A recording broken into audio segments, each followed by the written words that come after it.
ಫಲಾಪೇಕ್ಷೆಯಿಂದ ಕೂಡಿದ ಕರ್ಮವೇ ರಾಜಸಿಕ ಕೃತಿ ಯಾವುದು? ಫಲಾಪೇಕ್ಷೆಯಿಂದ ಕೂಡಿದ ಕರ್ಮವೇ ರಾಜಸಿಕ ಕೃತಿ. ತಾಮಸಿಕ ಕೃತಿ ಯಾವುದು? ನಿದ್ರೆ, ಭಯ, ಚಿಂತೆ ಮತ್ತು ಶೋಕ.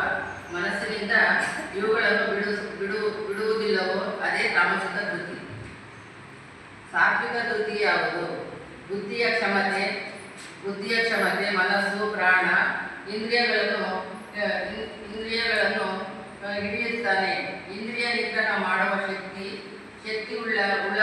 ಉಳ್ಳವನಾಗುತ್ತಾನೆ. ಇದೇ ಸಾತ್ವಿಕ ಕೃತಿ. ರಾಜಸ ಸುಖ ಯಾವುದು? ಮೊದಲು ಸಾರ ಅಮೃತವಾಗುತ್ತದೆ, ಸ್ವಲ್ಪ ಕಾಲ ಕಳೆದ ಮೇಲೆ ವಿಷ, ಅದಂದ್ರೆ ದುಃಖ.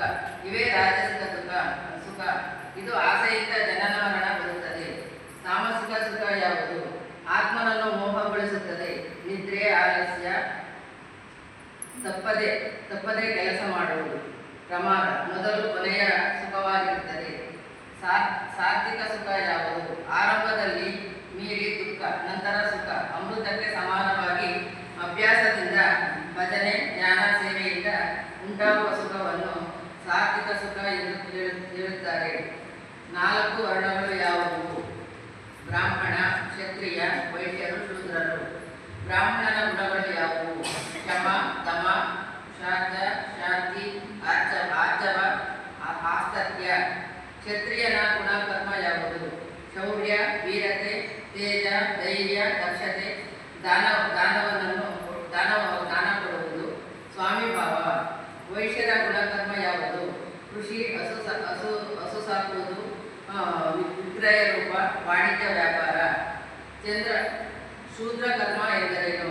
ಶೂದ್ರ ಕರ್ಮ ಯಾವುದು? ದೈಹಿಕ ಶ್ರಮ ಪಡುವುದೇ ಶೂದ್ರನ ಕರ್ಮ. ಈ ಎಲ್ಲ ವರ್ಣಗಳ ಸೇವೆ ಮಾಡುವುದೇ ಧರ್ಮವಾಗಿದೆ. ಕ್ಷಮೆ ಎಂದರ್ಥ. ಆಸ್ತಿಕ್ಯ ಬುದ್ಧಿ ಎಂದರೇನು? ಭಗವಂತ ನಂಬುವುದೇ ಆಸ್ತಿಕ್ಯ ಬುದ್ಧಿ ಎನ್ನುತ್ತಾರೆ. ಬುದ್ಧಿ ಎಂದರೇನು? ಒಂದು ವಿಷಯವನ್ನು ಬುದ್ಧಿಯಿಂದ ಹಿಡಿದುಕೊಳ್ಳುವುದು.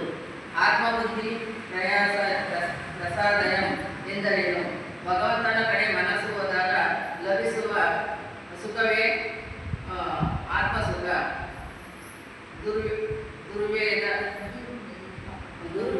ಎಂದರೇನು? ಅವ್ಯವಿಚಾರಣೀಯ ಎಂದರೇನು? ಮನಸ್ಸು ಭಗವಂತನ ಕಡೆ ಹೋಗುವುದು. ಸಿದ್ಧಿಯನ್ನು ಹೇಗೆ ಹೊಂದುತ್ತಾನೆ? ಧರ್ಮವನ್ನು ಪಾಲನೆ ಮಾಡುವುದರಿಂದ. ಸ್ವಧರ್ಮ ಎಂದರೇನು?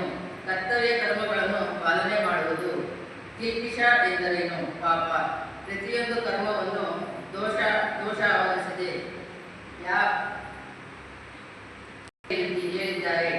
ಬೆಂಕಿಯನ್ನು ಹೊಗೆ ಆವರಿಸುವಂತೆ ದೋಷ ಆವರಿಸಿರುತ್ತದೆ.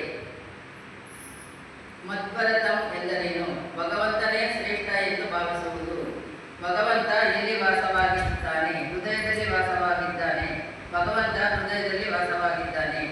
ಸರ್ವಗೃಹ್ಯ ಮತಂ ಎಂದರೇನು? ಸರ್ವಗೃಹ್ಯ ತಮಂ ಎಂದರೇನು? ಎಲ್ಲಕ್ಕಿಂತ ರಹಸ್ಯ